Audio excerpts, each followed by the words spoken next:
سے خون کے نذرانے پیش کر جاتے ہیں۔ اور مزے کی بات یہ ہے اس وقت کے علماء اور حفاظ پیچھے نہیں رہتے۔ تاریخ یہ بتاتی ہے کہ اس تصادم میں اس جنگ کے اندر 700 حفاظ قراء نے اپنی جانوں کے نذرانے پیش کیے تھے، اور اتنا بڑا نقصان کبھی مسلمانوں کا نہیں ہوا۔ لیکن میں اسے نقصان نہیں کہتا، میں کہتا ہوں آنے والے لوگوں کو انہوں نے بتایا ہم نبی کل کائنات کے صحابہ اللہ کے رسول صلی اللہ علیہ وسلم کے مقابلے میں کسی کو کھڑے ہوتے ہوئے دیکھ نہیں سکتے ہیں۔ یہ ایمان کی علامت ہے دوستو۔ آج لوگ مسئلے پوچھتے پھرتے ہیں اور جی قادیانیوں سے ابزر کاروبار ہو سکتا ہے، اچھا کو قادیانی دعوت دے ہم اس کی دعوت قبول کر لیں۔ اور ایک وقت تھا کہ لوگ یہ بھی پوچھا کرتے تھے کہ کیا قادیانی سے اس کی کڑی لی جا سکتی ہے کہ نہیں، اس سے رشتہ ہو سکتا ہے کہ نہیں ہوتا۔ لیکن وہ دور چلا گیا، علماء حق نے اللہ کے فضل و کرم سے لوگوں کو روشناس کرایا کہ یہ نبی محترم جناب محمد رسول اللہ، یہ اسلام کی قبر میں خنجر مارنے والے ہمارے کس طرح محب اور دوست ہو سکتے ہیں، ہمارے ان سے کس طرح کاروباری روابط، عیسائی کے ساتھ اللہ کی قسم کاروبار ہو سکتا ہے، یہودی کے ساتھ ہو سکتا ہے، اہل کتاب کسی غیر مسلم کے ساتھ ہو سکتا ہے، لیکن اسلام ہمیں اس چیز کی اجازت نہیں دیتا کہ کسی قادیانی کے ساتھ کسی قسم کا بھی تعلق رکھا جائے۔ اور پھر دیکھو وہی مسلمہ کذاب جو حضرت وحشی کے ہاتھوں واصل فی النار ہو گیا، اللہ تعالیٰ نے اسے ذلیل و خوار کر دیا، وہ تباہ و برباد ہو گیا۔ پھر آج ذرا آنکھیں کھول کے دیکھو، ایک وہ شخص بھی جو نبی کا حبیب اور اللہ خالق اپنے رب کے حبیب کا حبیب، اسے ایک دن مسلمہ کذاب کے سپاہی گرفتار کر کے لے گئے۔ یہ امتحان ہے ایمان کا، اولئک الذین امتحن اللہ قلوبہم للتقوی۔ کیسے لوگ تھے؟ حضرت حبیب گرفتار ہوئے مسلمہ اسے اپنے پاس بلاتا ہے، صحابی رسول کو بٹھا کے کہتا ہے مجھے جانتے ہو میں کون ہوں؟ وہ خاموش۔ ذرا اللہ کے رسول صلی اللہ علیہ وسلم کے ساتھی کا نبی محترم کے ساتھ محبت تو دیکھے کیسی ہے۔ آج ہماری محبت کیسی ہے؟ ہم کہتے ہیں یہ دور مادیت کا دور ہے، روپیہ آئے پیسہ آئے جہاں سے بھی آئے جس سے چاہو کاروبار کرو، اور یہ کاروبار سب کے ساتھ جائز ہے، لین دین سب کے ساتھ جائز ہے، تعلقات سب سے رکھیں، اسلام ہمیں دیکھو اس کے ساتھ تعلقات رکھو گے جس کی صورتحال ایسی کہ نبی کے صحابی کو بٹھا کے کہتا ہے جانتے ہو میں مدعی نبوت ہوں، مجھے اللہ کا نبی مانتے ہو؟ وہ صحابی رسول کے جسم میں کرنٹ لگی، بجلی کی طرح تھر تھرایا۔ مسلمہ نے جلاد کو بلا لیا، کہا یہ میری بات کا جواب نہیں دیتا حبیب، لیکن رب کے حبیب کا حبیب ہے، اس کے منہ سے جواب کیا ہے؟ ایک ہی جواب آیا، کہا بتاؤ کیا میری نبوت اور رسالت کی گواہی دیتے ہو؟ مسلمہ کے منہ کی طرف دیکھ کر کہتا ہے نہ میں تیری شکل دیکھنے کے لیے تیار ہوں، نہ کوئی بات تیری سننے کے لیے تیار ہوں۔ اتنا پریشان ہو گیا، اور اس نے کہا یہ دیکھتے ہو میری فوج؟ کہا سب کچھ دیکھ رہا ہوں۔ جلاد کے ہاتھ میں یہ چمکتی ہوئی تلوار نظر نہیں آ رہی؟ اس نے کہا نظر آ رہی ہے، جو چاہتا ہے کر۔ اس نے کہا پھر گواہی دے، بتا کیا میری نبوت اور رسالت پہ تیرا ایمان ہے؟ اس نے کہا نہ میں تیری شکل دیکھتا ہوں نہ تیری بات سنتا ہوں۔ جلاد کو کہا اس کا دائیں بازو کاٹ دو۔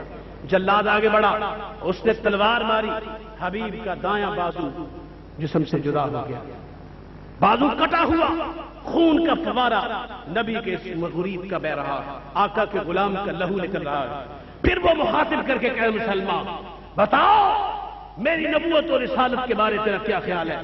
اس نے کہا نہ میں دیکھتا ہوں نہ سنتا ہوں، تو کیا بکواس کر رہا ہے؟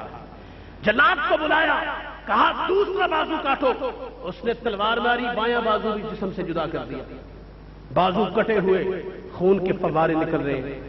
اس کا پھر غصہ ٹھنڈا نہیں ہوا ظالم کا، کہتا ہے اب بتاؤ میری نبوت اور رسالت کی گواہی دیتے ہو؟ اللہ کے نبی کے اس ساتھی اور نبی رب کے حبیب کی وہی بات ہے، کہا نہ میں دیکھتا ہوں نہ سنتا ہوں، ایسی بات نہ سننے کا مجھے حق ہے نہ تیرے چہرے کی طرف دیکھنے کا مجھے حق ہے۔ جلاد کو کہا اس کی ایک ٹانگ کاٹ دو۔ وہ آگے بڑھا، اس نے دائیں ٹانگ تن سے جدا کر دی، ایک ٹانگ کے ساتھ زمین کے اوپر پڑا تڑپ رہا ہے۔ اس نے کہا بتاؤ اور مجھے بتاؤ میری نبوت اور رسالت کی گواہی دیتے ہو؟ پھر وہی حبیب کی آواز آئی، کہا نہ میں تیری شکل مکروہ کو دیکھتا ہوں نہ میں تیری بات سنتا ہوں۔ نے کہا اس کی دوسری ٹانگ بھی کاٹ کر۔ جلاد نے تلوار مار کے دوسری ٹانگ بھی تن سے جدا کر۔ اب کیا حال ہے؟ جسم کے کتنے ٹکڑے پڑے ہوئے، دو ٹانگیں ادھر پڑی ہوئی، دو بازو ادھر پڑے ہوئے، لیکن جسم میں جان ہے، منہ میں زبان ہے، جسم میں خون کی نمک باقی ہے۔ وہ غصے سے آگے بڑھا اور اس نے سینے پہ پاؤں رکھ کے کہا، اے اب ہی بتا دو، اور محمد کے چہیتے اب ہی بتا دو میری نبوت اور رسالت کی گواہی دیتے ہو؟ اور کہا میں تیری نہ مکروہ شکل دیکھنے کے لیے تیار ہوں نہ تیری بات سننے کے لیے تیار ہوں۔ جلاد کو کہا اس کا سر کاٹو، آگے بڑھو، اس کا سر کیوں نہیں کاٹتے؟ جلاد آگے بڑھا، اس نے اللہ کے نبی کے اس حبیب کا سر تن سے جدا کر دیا۔ دو بازو بکھرے ہوئے، دو ٹانگیں بکھری ہوئی، سر تن سے جدا ہے۔ اور پھر تیری معراج کے تو عرش تک پہنچا، میری معراج میں تیرے قدم تک پہنچا، اور جان دی ہوئی اسی کی۔ حق تو یہ ہے کہ حق ادا نہ ہوا، نبوت اور رسالت کے لیے، آقا کے ناموس کے لیے ایک ایک جسم کا انگ انگ اللہ کی قسم کٹوا دیا رب کے حبیب نے، لیکن محبت رسول ٹھنڈی ہونے والی نہیں ہے۔ آج ہمارا ایمان کس طرح کا؟ میں یہ عرض کر رہا ہوں، مرزا غلام احمد قادیانی کی باتیں کیا کرنی ہے، یقین جانیے اس کی زندگی کا جو باب بھی کھولتے ہیں، جو معاملہ، یقین جانے اتنا یاوہ گو اور بےہودہ آدمی، میں بار بار کہتا ہوں کہ باہر خاک روب ہے نا جھاڑو دینے والا، اتنا یاوہ گو آپ نے زندگی میں کوئی بندہ نہیں دیکھا ہو۔ کہتا کیا ہے، اور جو مجھ پہ ایمان نہیں لاتے وہ کنجریوں کی اولاد ہے، لا حول ولا قوت الا باللہ، وہ زناکار عورتوں کی اولاد، اس سے نیچے والا کو حرامزادے سے نیچے کو اس کی گالی نہیں دی، کم از کم جو گالی دیتا ہے وہ لفظ حرامزادہ کہتا ہے۔ اس کو لوگ کیا کہتے ہیں؟ میں حیران اس بات پہ ہوں، پچھلے دن ایک بندہ قادیانی میرے پاس آ گیا، وہ کہنے لگا جی مجھے مسلمان کر دو، کلمہ پڑھا دو۔ میں نے اس سے پوچھا بھئی ایک بات بتاؤ، مرزا غلام احمد قادیانی کو تم نبی مانتے ہو؟ اس نے کہا بالکل مانتے ہیں۔ وہ باتیں جن کا وہ انکار کرتے ہیں، اللہ کی قسم اس نے ساری باتوں کا اقرار کیا کہ ہم اسے اللہ کے نبی سے بھی زیادہ درجہ دیا کرتے، کیونکہ اس کی کتابوں میں یہ بات لکھی ہوئی ہے کہ نبی محترم کے الہامات سے میرے الہام 1,00,000 سے بھی زیادہ ہیں، اور رتبے میں وہ اپنے آپ کو محمد رسول اللہ سے بھی آگے سمجھتا ہے، برابر کی بات نہیں کرتا، اپنے آپ کو نبی محترم سے بھی آگے سمجھتا ہے۔ اب ان لوگوں کی عقلوں کو کیا ہو گیا ہوا ہے جو اسے نبی کہہ رہے، پیغمبر کہہ رہے، رسول کہہ رہے، یا اس کے متعلق عقیدہ ہے کہ وہ مسیح موعود ہے، کو اسے خلیفہ قرار دے رہے، اسے عام آدمی بھی تصور کرنا یہ کفر ہے، کبیرہ گناہ ہے۔ وہ بندہ جو اپنے آپ کو نبی محترم جناب محمد رسول اللہ کے مقابلے میں کھڑا کرے، آپ اس شخص کے لیے کلمہ خیر اپنے منہ سے نکالیں۔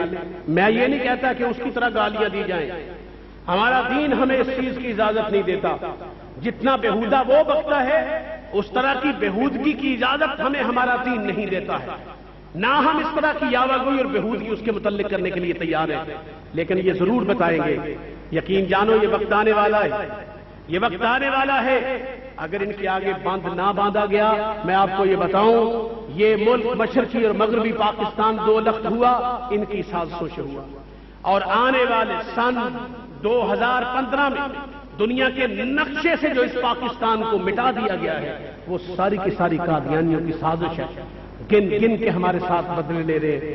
تمام مسلمانوں کو متفق ہو جانا چاہیے، متحد ہو جانا چاہیے۔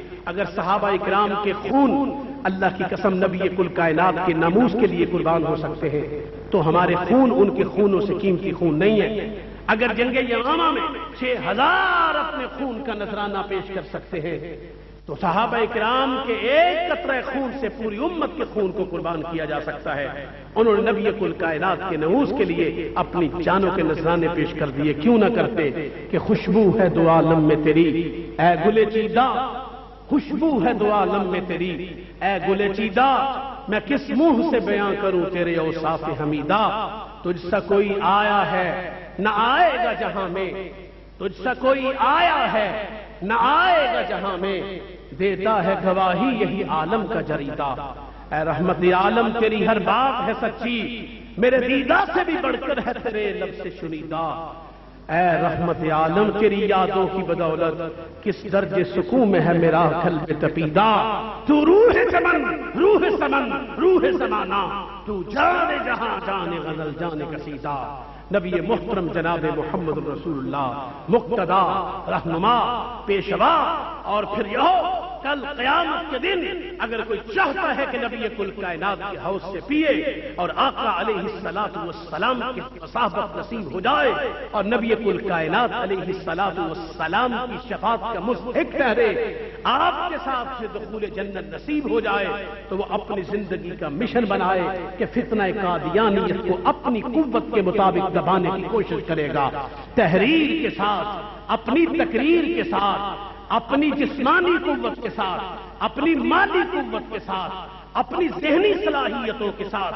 اللہ نے جتنی قوت اور طاقت جس شخص کو دی ہے، آج فرض ہے کہ ان شیاطینوں کا اور شیطان کی ذریت کا ڈٹ کر مقابلہ کیا جائے، اور بغیر